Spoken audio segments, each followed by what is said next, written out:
Hello, Jeanelle. So happy to have you on the podcast. How are you? I'm doing great. I'm glad I finally got to talk to you again after it's been a few months. So, Yeah. yeah, thanks for having me. Yes, we had you at Flavor Media Summit last year, so in 2025, and Yeah. you were a hit. Your session was a huge hit. Everyone loved it. I mean, you provided so much juicy information about YouTube and specifically YouTube Shorts. So I'm like, I need to get her back, or I need to get her on the podcast. So thank you so much for joining us today. Um, Curious, Jeanelle, if somebody's like browsing through and they start this episode and they're like a few minutes in, like, I don't know if I should listen, what would you say would prompt them to keep listening to this episode? Sure. Well, the number one thing that I've always wanted to let food bloggers know is that video creation could be so much more attainable and more simple than you think to integrate into your workflow. So if short form video is something that you've always wanted to do, this is something that me and Megan are going to be talking about. So you can continue listening if you want to get some Yeah, juicy nuggets of information. it's not as hard as you think it is. You break it down Yep. so well. So we're going to do that Yeah. today. So give us a little bit of a background on your business, Jeanelle Eats. You started out on YouTube, correct? Yes. So I And actually how did it started. Oh, yeah, for sure. So I started back in 2016. I started my channel in 2016. It was a long time ago, but it was more of like a hobby, and I was doing long form video. And it wasn't until post COVID, so about like 2021, when I started doing more YouTube shorts because you could see the trajectory of vertical short form video starting to appear. And that is what truly made my channel take off. And it was for a multitude of reasons. I was posting very frequently, and I was posting a lot of different things just to see what would stick. And now I'm primarily a video creator, but slowly growing my blog. So I am in the food blogging world now, and I think we're doing pretty good compared to what I've heard from other bloggers tell me about my channel, because I was like, maybe I'm not doing so well, I don't know. But they said, you've done pretty well for just starting. And I think it has something to do with YouTube Shorts. absolutely? And Yeah. yeah, I think it's because they're connected, There's Google juice and there, YouTube big Shorts. time, isn't Mm-hmm. there? Yeah. Yeah, we can get more into this, but I've noticed that for sure. So I've really dug into YouTube Shorts since I heard you talk last fall about. I started publishing shorts very frequently, and I've noticed a Ooh, correlation between the more shorts I publish on YouTube, the more Google favors me. And like I will right. publish content on YouTube and it almost immediately gets picked up in Google in the video tab. And I Mm-hmm. swear it's because of YouTube Shorts. Right. Isn't that crazy? Because I Yeah. think that's why my blog has done better just starting from the beginning, because it's connected to YouTube. My brand Jeanelle Eats is connected to YouTube. And Yeah. so when people search the recipe with a video and then my blog post comes up, I mean, they always want you to stay in their ecosystem. So it did make sense to start with YouTube for me anyway. But yeah, Yeah. I feel like it's kind of like a superpower I to have. know it is. And I say it to people all the time. I mean, since this started happening. And I feel like some people are like skeptical about it. Like, Mhm. okay. But it really does seem like that. And I've tested it over and over and over again. And it just keeps happening. I'm like, this is not chance, right? Like, it's not just Yeah. a coincidence that my content is like popping up to the top, whatever. So I think there's definitely a correlation. And I want to get into it more Yeah. with you. So right now, are you doing like how much long form are you doing versus short form on a consistent basis? Well, I know you have like Well, upheaval in your life at the moment with your yeah, house yeah. being redone, but outside of that, Outside of that, I mean, I yeah, am still doing primarily a lot of shorts only because it's so easy to put together and so quick for me, because I've been doing it for years. I have wanted to go more into long form content for a variety of reasons. I mean, for YouTube, the revenue is better and you can do linking. That's the other thing. You can't do links on shorts. So I'm not going to let go of shorts because shorts is super powerful for visibility, just like we talked about.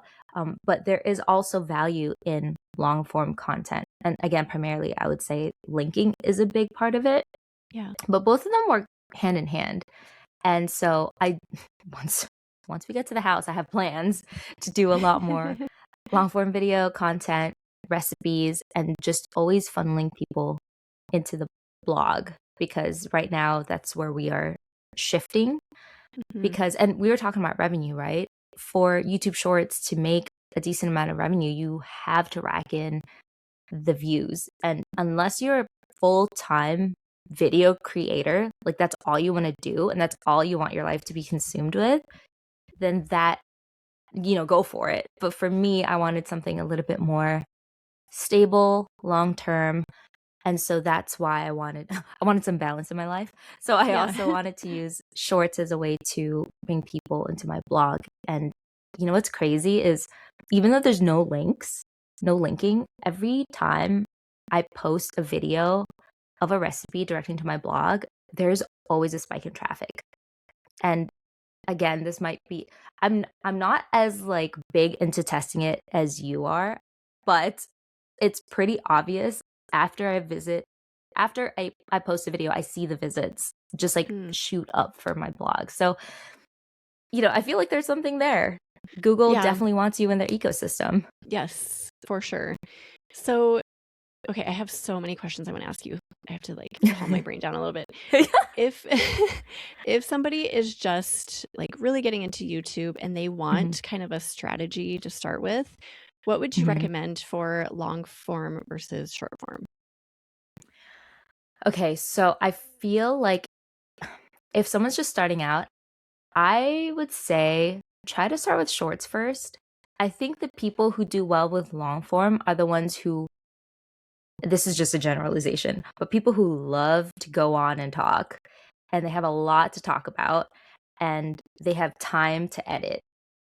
And if you're, or not, like if you just want to publish a talking head video that goes on forever, like go for it. I think it's more of like what fits the person's lifestyle. For me, I can talk like just like we're talking on this podcast, but I feel like my strength is in short form video because I have a lot of things that I'm juggling. A short form video could take me maybe just 2 hours tops from beginning to end, like filming to publishing, which is amazing, right? To be able to publish something like that. And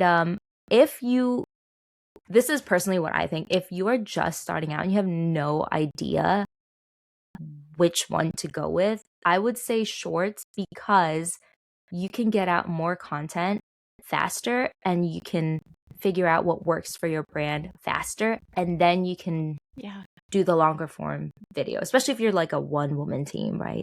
Yeah, I kind of use that, or I do that for myself. I use shorts as a bit of a testing ground, so like you said, you can pump out shorts much more quickly than a long form. So I just see what hits. So I look for those shorts that rise well above the rest. So not like, within the range of what is normal for me, but like 20,000, 50,000 views within a week or something like that. And then I take that topic and I turn it into a long form video. And usually, I mean, it doesn't always like hugely take off, but they do really well typically. Yeah. So you could do something like that, like using shorts as kind of a barometer for your YouTube account. Exactly. And the thing is with shorts is like you can take that same topic and repackage it into a totally different video, but it's the same thing. You could use the same footage, especially if you're out of time. So something that I'm testing right now is I just did a Filipino pancit recipe, which is a noodle dish. And what I'm doing is the first video that I released was this, make this for a party that you're going to. That's how I like to do my videos. I'm like, oh, make this for a party, because I don't necessarily want to say make Filipino pancit, which I could, because that's another video I can make. But I wanted to capture a broader audience for more people who maybe don't know what pancit is, or even Filipino Americans that maybe don't know that that's what their dish is called. pancit is very popular, so highly likely a lot of Filipinos do. But for the other more maybe lesser known Filipino dishes, I'll use those types of titles. And then I can take that same video or those clips, and then next week I'm going to post a video about the type of noodle that I'm using. And I can just use the same content. I could also Right. supplement it with a few more clips if I wanted to, but I could repackage that and talk about the noodles, or repackage that and talk about the history of the dish. And those could all point to my long form video about making pancit. Yeah. Right. Yeah, that's a really good way to think about it. And the good thing about food is that there are so many different opportunities to repackage, like what you said. You can talk about history and the ingredients Mm-hmm. and how to serve it and so many things. Yeah. Do you have a style of short that typically does well, like better than most for you? Yes. And it would be that kind of title that I told you about. So it's a lot of my channel is a lot of storytelling, a lot of family stuff, family travel stories, and a lot of sentimental stuff. People love the sentimental stuff. Yeah. So even titling my video, "Make this for your next party," or "I haven't had this dish in 15 years." Hmm. And it's a lot of that kind of stuff Yeah. because it is pretty broad. It's a Yeah. broad appeal. It like touches people on an emotional level, because then they start talking about the dishes they haven't had in years and I forgot what it was called. So I feel like that's not just for me either. This is for anyone listening here. You could totally use this.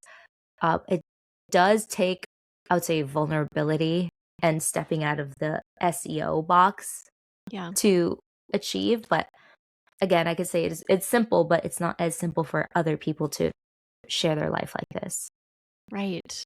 Yeah. So for titling something like that, just being a little bit more ambiguous, it sounds like, instead of like, I need to think about the SEO and the title and strategizing. So it's more tapping into the emotion, like you're saying. Yes. Yeah. Okay. And you could absolutely do the SEO stuff Yeah. too. But the technology now on YouTube is so advanced that they know what you're talking about, which is Right. why people will still go to my blog post, right? Because they know this is a video about Filipino pancit, even though that's not exactly what I titled it. Right. Yeah. It's pretty crazy that they can read between the lines. Kind of creepy. Yeah. Um, Yeah, it is creepy. So, okay. So for title, that's great. So for description, what do you fill in for shorts descriptions? See, okay, here's the other thing that I feel like is a very juicy nugget that maybe you can put in the beginning. I don't know. Maybe you can have people listen to this. But what I learned when putting out the shorts was that all that stuff, like the description, the tags, because when you upload a YouTube video, even a short, there's all these things that you have to fill out. And that to me is just an energy suck. Yeah. And it's so minuscule because basically for description, I have a template that just fills in for every video that I have. I just copy and paste it too. If it's a short, I'm like, I'll just take the last one and paste it in. I don't overthink it because what is important is actually the title and your title, your hook, and the screen Thumbnail? Yep. Thumbnail. There you go. I was Yes. like, I have no idea. The thumbnail is important. Okay. So little things like the hashtags and description, I'm not going to say they don't move the needle, but that's not, like the 80-20 rule, right? That's Yeah. probably in the 20 or Right. Okay. maybe even 10%. So I don't worry about the description too much. Okay. That's great. I mean, Yeah. that relieves a lot of people probably, because that can be a Yeah. hang up if you're like, oh gosh, I have to upload the video and then think about the title and the description. So taking that off your list. So Yes. for thumbnail, what do you do for that typically? So the thing with YouTube Shorts is the part that's still a little clunky is they say you can upload a thumbnail, and sometimes they'll use it, sometimes they don't. Like an actual thumbnail, like outside of your video, right? Because you Sure. have an option to select your thumbnail, and that to me is more reliable than uploading a totally different thumbnail. Okay. And that will show up on your feed unless they change it. So here's the other thing. YouTube Shorts changes all the time. It's evolving. They're It always does. working I've on noticed that too. I'm like, Yeah. wait, yesterday that looked entirely different. it. Yes. Yeah. So for me, it's more reliable to just select something that is existing in the video, and that will show up when the video is being served to everybody, and it'll show up on your homepage. But I believe this is still the case. And again, like I said, it could always change. But when I choose my own thumbnail, that's not necessarily what YouTube is going to push out to people when it's recommending it, which is happening a lot to my shorts. Your shorts get recommended, which is great because you get a lot of viewers. But I don't think it's guaranteed that that's a thumbnail that they're going to show. It will show up, I believe, on your page if you go on your YouTube page, and people can see the one that you chose. But basically, I'm not leaving it up to chance. So I just stick to picking from a frame within my video. And then do you pick a frame that's you, or do you pick a frame, like if you're talking about the recipe you spoke about earlier, do you find a picture of the recipe or a frame of the recipe? Right. Actually, what I focus on, and a lot of people say having your face on there helps a lot. I'm like, okay, great, yes, but if I'm not like famous, like, I don't know. You're YouTube famous, Beyonce. Jeanelle. Come on. Right. No. So I guess for me, I'm like, okay, I'm not like Beyonce, right? Yes. Like I just feel like it could be my face if that's the best thumbnail that I could pick, but usually I try to find something really eye-catching. And it works hand in hand with your title. So, for example, I could show my face eating this. There's a dessert in Japan, and it's mochi, but on the outside is edamame, which is crazy. I feel like we just don't have that here in the US, really. We have red bean. But I titled it, "This is not matcha." And so then you see that title, "This is not matcha." The thumbnail that I pick could have been me eating it, but I decided to use the close-up of the mochi with the green stuff all around it. And so you see that, and people are like, curious. Well, what is it? Yeah. People What is it? And then they click it. So you kind of think of it as a holistic thing. They work together. But if all else fails, like, again, we're trying to make this as easy for you as possible. Sometimes they'll just be like, okay, what's a good title for this to hook people in? And then what looks really interesting to look at? Yeah. Right. Just something eye-catching. Yeah, that's smart to kind of, make them play off each other a little bit and invoke that curiosity. Like, wait, the title says this, the image says this, and then they have to watch because they're dying of curiosity. Exactly. Okay, so we talked a little bit about logistical things like titles and thumbnails, description. What about if people are hung up on putting their face in video? I know this is a huge thing. I'm sure you've heard this a bunch too. Like, people really get addicted to that hands and pans because they don't have to show their face. They don't have to make people listen to their voice. Do you have any tips for this? Like, how to show your personality, how to maybe push yourself to get on camera, anything along those lines? For sure. So for me, okay, I could go about it both ways. I could go the fear-based route, which is you can easily be replaceable. All the hands and pans, they all look the same. I cannot tell who's who because everyone makes it look the same. When you put your face there, that is immediately like your brand. Like your face, well, with AI, I don't know, it's changing. Your face can't really be replicated, and people will know like it's you. Like, oh, it's Jeanelle. So they know exactly what they're gonna get because it's me, it's my face, it's my style. But again, you don't have to start off that way. I started out doing some videos where I wasn't showing my face because I just woke up. And so it could be as easy as like showing everything first, and then you can do your end shot. Right when you're done with everything, you can like maybe, I don't know, do your makeup if you wanted to, pull your hair back, whatever you want to do. And that just be like the one shot you have of your face is you eating the food, or one shot of you cooking. And you can put that in the beginning so people know who it is. And people aren't really going to notice the difference. They think that, oh, you know, she had her makeup done this whole time. But no, I did it at the end. Like, I cook everything because I just rolled out of bed. and then I'll just do all the shots with my face in it after I'm done. That is So such a good that's tip. Oh my gosh. So yeah. don't feel like you have to be all prepared just to get started with a recipe. Yes, you could do it at the end. And again, too, like if you need to work your way into it, you don't have to do your face. It's just, it is easier to distinguish you and your brand. And people like seeing people. Yeah, Otherwise, you're it's just so true. another, right? Like, Yeah. otherwise it's like, how do you know you're real? It creates like a familiarity. And so I think that really helps your brand move forward. It's like another superpower, I feel like, that Yeah. you're leaving Ooh, on the that's a good way to table. put it. Right. Yeah. Yeah, I know so many creators who I know in real life who are just lovely people and they have great personalities and they're cute and funny and they don't show themselves in their shorts. Hmm. And I feel like they're leaving so much on the table. Like, even if it's just what you said, and at the end, Hmm. showing you taking a bite or just something to know, like, okay, there she is. She's so likable. Yes, Yeah, just exactly. starting maybe with a little glimpse of yourself if you feel uncomfortable talking or even doing voiceover. Just like, I want to see the creator behind the spoon. Yes. Oh, yeah. Yeah. And like, I don't know if you've seen those videos where the creator does not show themselves. The one thing people are obsessed with is them finally showing themselves. Like, Oh, this is the thing the people want. reveal.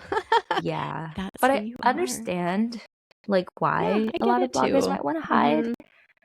Um, so again, you don't, if you need to just ease into it, hands and pans is fine. But for the next level up, at least add something that's signature. If it's not your face, you can add like your favorite, I don't know, maybe like a little figurine or something. You know, people put all sorts of stuff in Sure. their videos Yeah. that's like their This signature is thing, me. like a little Yeah. duck. Yeah, or something cute. That's something else you could do and it be your signature style. But again, people can replicate that so easily. That's true. So, yeah, just ease your way into it. Once you're comfortable, once you see that your audience loves you, then you can show yourself. Yeah. So, Absolutely agree. yeah. Do you repurpose a lot of your shorts content? So do you take your shorts and put it on Instagram, TikTok, other platforms? Yes, absolutely. Okay. That is my other tip. I read this book called The One Thing, and Oh I don't know yeah, if I you love read that it. book. I Yeah. love it. Yep. Yeah, I didn't trust it at first. I was like, I don't know. But then I tried it. I actually put it into practice and I was like, wait, this works. You do one thing, which is YouTube Shorts for me, right? And again, we talked about description and stuff. The one thing is you get that video out, right? For me, it's get that video out. And the next thing is that I figure out a title. This all was, by the way, this was all like layered on. Like I didn't start off being like, I know exactly what my Yeah. hook is and I know exactly what my title is. Like first thing was for me, get that video out and then I can iterate upon it. And the next thing was I didn't post anything on Instagram or TikTok. Was TikTok out back then? Yeah, I didn't post anything because I didn't have the bandwidth. Yeah. I And get that. so yeah, and so I was like, oh, I don't know yet. Once I had the bandwidth, once I got my process down, and then I just reposted everything. So now I just repost whatever I have on YouTube Shorts onto Instagram and TikTok because the audience is not the same. Yeah. And It is so you know different, what? isn't it? Yeah, exactly. So it's like, might as well. Like, people are not seeing it. And even if you did post it just on YouTube, your audience, not your whole audience, sees it. So I'm not saying repost it because I think YouTube doesn't like it when you just fully repost a video. But you can totally, like I said in the beginning, take that same video, maybe move some clips around or add another little thing that you didn't add in your last video and just title it differently. Mm. And you can get so much content from one. And that's what I'm playing with right now. I'm really trying to stretch out my content because with a house remodel, I like do not have the Yeah. energy. So yeah. Right. How do you have a time frame as far as spacing those repurposing moments out? Like, do you wait a certain number of weeks before you do that? So right now, no. I think it's better if you do because I think bloggers are very organized and they know exactly what they're gonna post and when. I'm like, sometimes I'm just like, well, I feel like posting this today. And that was part of just like not overthinking it and pushing out the content that you want, because I think overthinking is just gonna add another layer of difficulty to it. So if you wanted to, you could turn it into like maybe something that you could schedule out, or just like don't think about it too hard. Just post it, because again, not everyone's gonna see the same video. Right. Yeah, it's going to get pushed to different people, most likely. Yeah. Okay. Yeah, the repurposing thing I think is a relief for so many people to hear, because we get in the pattern of like you have to have new content all the time, every week, multiple times a week. But you take so much video, you can actually go back and just repackage it all so it looks a little bit differently. Yes. That's what I'm doing. I have like thousands of videos. I have like 2,000 something videos. And I was like, but I love to create, and that's just me. I'm like, I want to put a video out. But now I'm in the point where I was like, I could do so much content with this. Like now I'm releasing like 5 dishes to, make if you want, blah, blah, blah. And I have so much to pick from. So that's the other beauty of just putting out content, is eventually you just have a huge backlog and no one's even going to know that you're using the same content. Right. Yeah. That's a beautiful thing. Okay. I want to ask you this question. Does anyone actually, do you actually achieve the 10 million watch hours for your shorts? Does anyone actually get there? Is this just I do, but you do, Jeanelle? I do. Oh my God. You're a miracle. No, thanks. But at the same time, like, you have to think of like the business model that you have, right? Like, I feel like bloggers have a really steady, like, it's solid. Like, what you have is solid. And when you're putting out these videos, even in the beginning, I never paid attention to the watch hours and what you needed, because you're in this for the long haul. You're here for the bigger picture, and that watch hour number is nothing. Like, it should try to think of it as it's nothing to you, because this is so much bigger. What you're creating is so much bigger than watch hours. You're creating a whole brand. And at the end of the day, you're building your brand. It gets so big to the point where like watch hours is nothing to you, because the videos that you're putting out, I'm assuming a lot of bloggers are listening. These videos are to maybe grow your blog and create more revenue for you in that space. Even if you don't hit those watch hours, you're getting people to like go to your blog, right? If you wanted to create the short form video and like make revenue from there, great, go for it. But that's not everything, right? You already have an existing product. This is just supplementary, and video is amazing for just selling stuff. Like I sold the musubi molds. I think I talked about this at Flavor Media. Yeah. But it's just a great way. It's a marketing tool. Like it's a channel, right? Like back then people were posting up commercials in these networks that are kind of like gatekeeping you. It's like a lot of money to post a commercial, but now you have your own channel, and it's just like people who like to watch you. So I would say like, watch hours. I think for people who maybe want to make this their full-time job just to do videos, maybe I would be concerned, but I would say even then, like you should diversify. Do your one thing. Yeah. Right? Like me, where I was doing just short form video, but then eventually like you got to know once it grows, you do have to diversify at some point. So you're not putting all your eggs in one basket. Yeah. That's great advice. I love how you said that. Yeah. Thinking of it more like zooming out a little bit and seeing it as the bigger picture, like you're creating a foundation for a brand. You're not, at least you shouldn't be super hyper focused on just that watch hour number. And I try not to be. I don't go in there much anymore, but I'm always curious, like 10 million, that's insane. So I'm so impressed that you're there. It's amazing. A lot. I think I have 2 billion views or something, which is a lot, but remember, I'm video first. Yeah. Right? That's like my strength, and that's what I put a lot of my energy towards. But for the bloggers listening to this, you're using this as a marketing engine, and it's a very powerful marketing engine. And I would say that you don't need the 10 million for this to be powerful for your business. Yeah. So that's it. Yeah, that's so well said. I love that. So how often do you publish shorts, and how often do you recommend we publish shorts if we want to be consistent? Oh my gosh. So this is another, what is tough about this question is because I want people to be consistent that is going to fit in their lifestyle, but also understand that these platforms do reward you for posting more. Mm-hmm. And so for me, I post almost every day. And that's because YouTube really does not like it when you are not feeding them content. And this is true for all of the social media platforms, but it's not necessary. So if you put out like very, very valuable content, there are creators I know that publish one long form video a month and people will eat that up, right? But that's their business model. And also that's kind of scary because like, how do you know it's going to do well until you get to that point?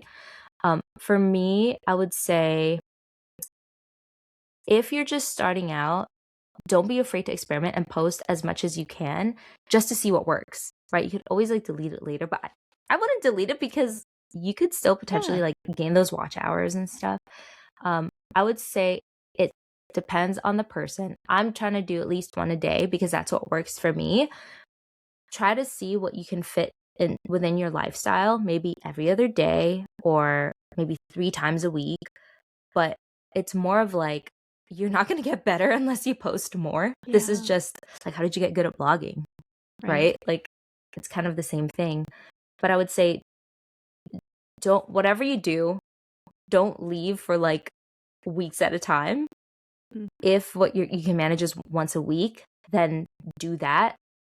But don't like go once a day, every day, and then all of a sudden burn out and not post, because I would say that probably will hurt more than spacing it out. Yeah, which I think sadly is kind of what a lot of us go through from time to time. Like we'll like, yes, I'm into YouTube Shorts now, and then we do it for a month and then we're like, gosh, that was a lot. And we're gone for a month. So that's not helpful from what I'm gauging. Yeah. Yeah. I mean, they really don't want you to like, they also are trying to assess to make sure that you're a real person and not just some random person who's putting out trash content. You know, like the early days of YouTube, you found all sorts of stuff. Right. So the platforms here are trying to also make sure that you are a high quality creator. And again, if you got burnt out by posting so much in the beginning, maybe this time you can do like a week's worth of content and space it out. And then as you get used to it, do more. But the game is a marathon. It's, again, consistency, right? Consistency. So we talk about consistency and not like put as much as you can until you burn out. Like, right? So yeah.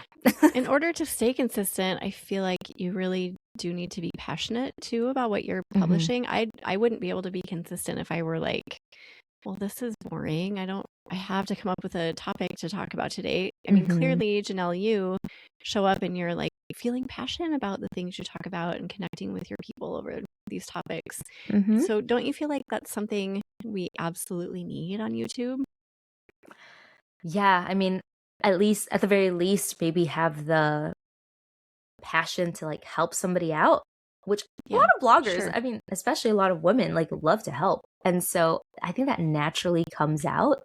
I think you just have to remember that what you're putting out is very valuable. And I think at the very baseline level, when I like do not have the passion, because there are those days, there's a lot of those days, and I was like, I don't feel like it.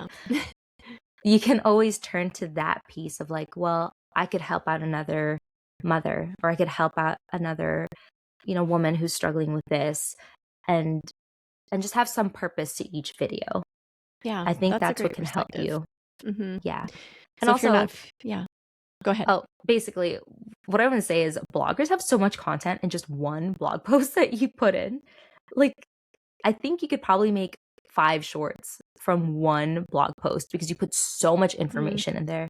That's it. True. Yeah. No, that's so true. repurposing, keep that at the top of your mind. Mm-hmm. I have one more question about music. So I know I found that YouTube Shorts is pretty picky with the music you can use, and often it'll be like, this is banned in some areas.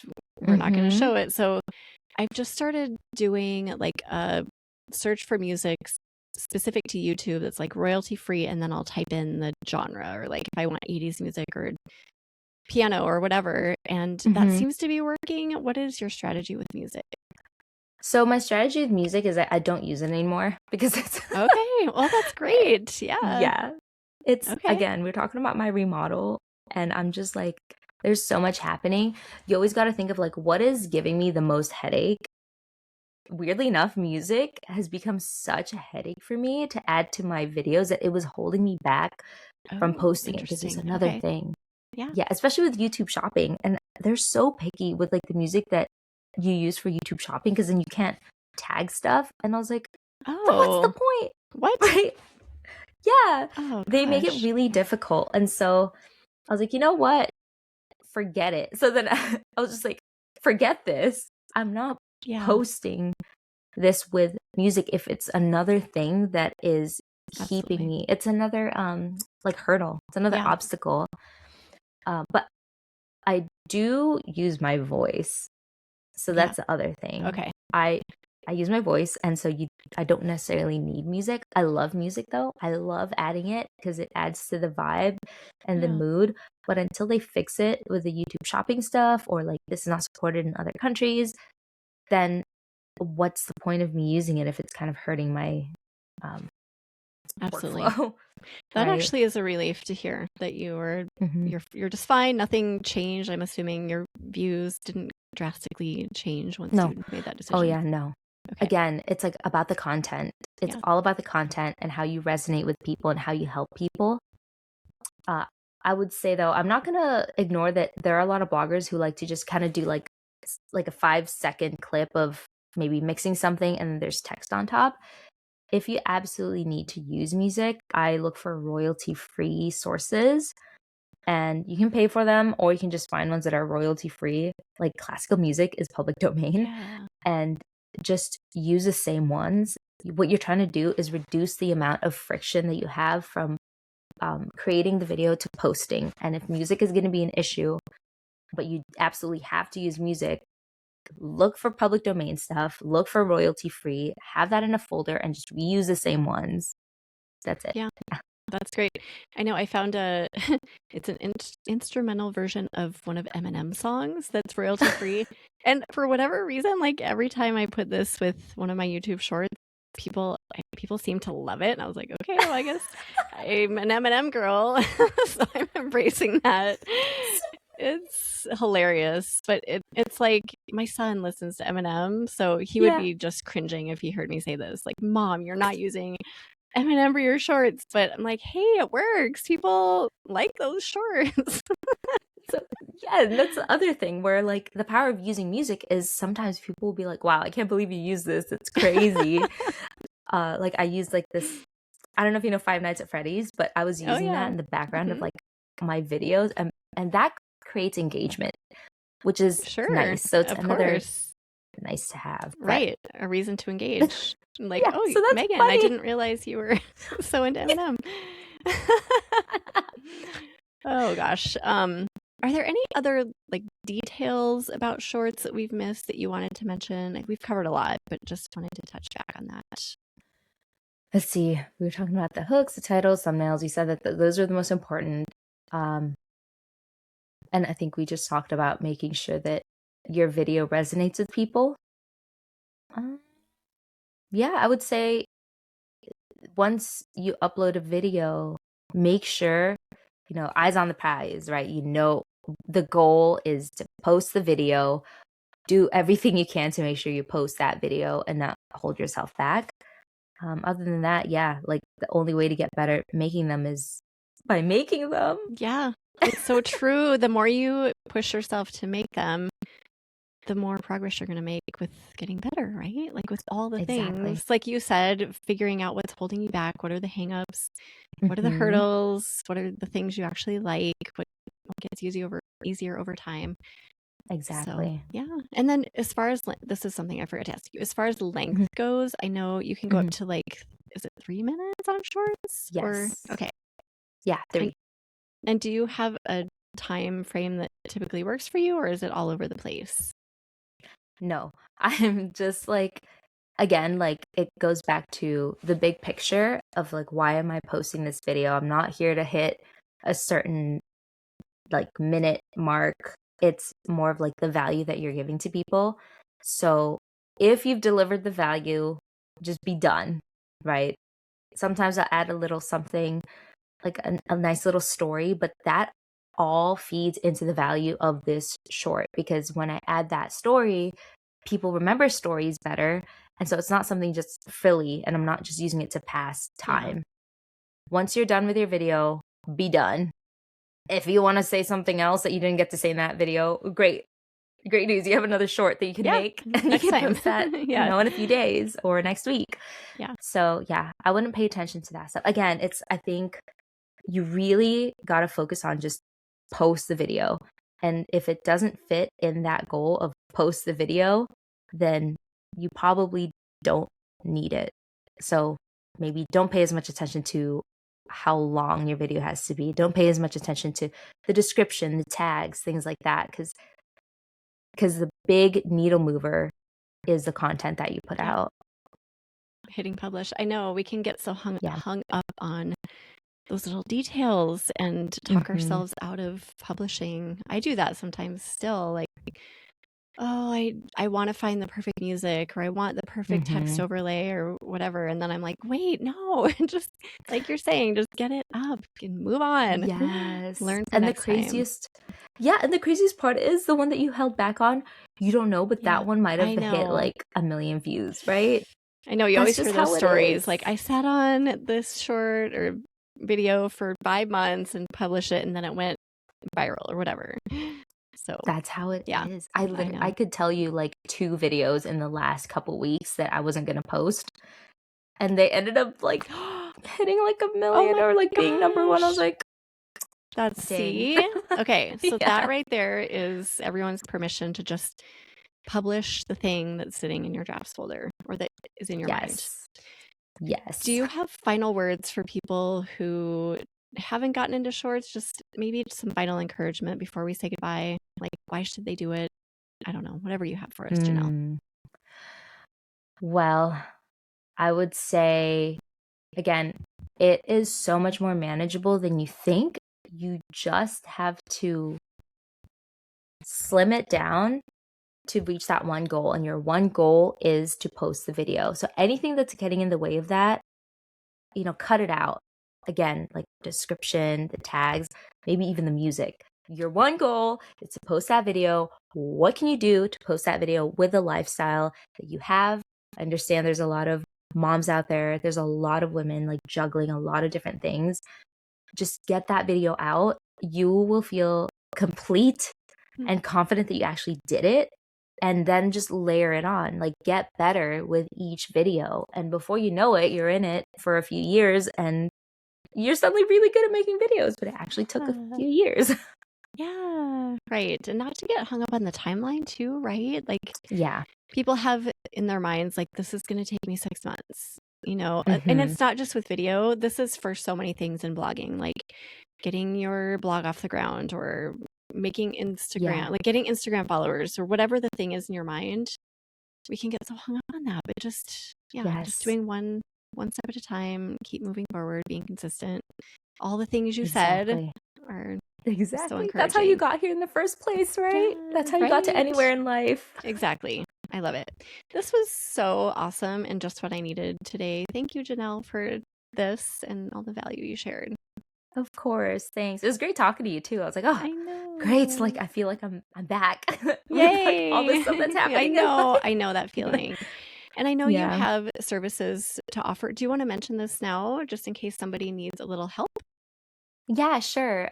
So I've been helping a few of my blogger friends like get their videos up online. And it's a lot of this stuff that we talked about, right? Whatever's like holding you back, or even like I think what's really helpful for people is kind of assessing the different topics they can talk about, the hooks that they could use. And so if that's something you want to do, I am offering my consultation services, and it's on my website, JanelleEats.com/work with me, or just look up JanelleEats.com. It's one of the tabs. So you should be able to find it there. That's great. And we will put this in your show notes too. So if you just want to go there too, you can go to eblogtalk.com/JanelleEats. Either way, you can find that Work With Me tab. Yeah, thank you so much. And then do you want to mention, I'm assuming your YouTube channel, I think it's just Jeanelle Eats. Yeah. Also YouTube.com/Jeanelle Eats. Yeah. And Instagram and TikTok, same. Jeanelle Eats. Yep. Okay. It's consistent. Same across the board. Consistency is your middle name. So go find Jeanelle wherever you want, especially YouTube though.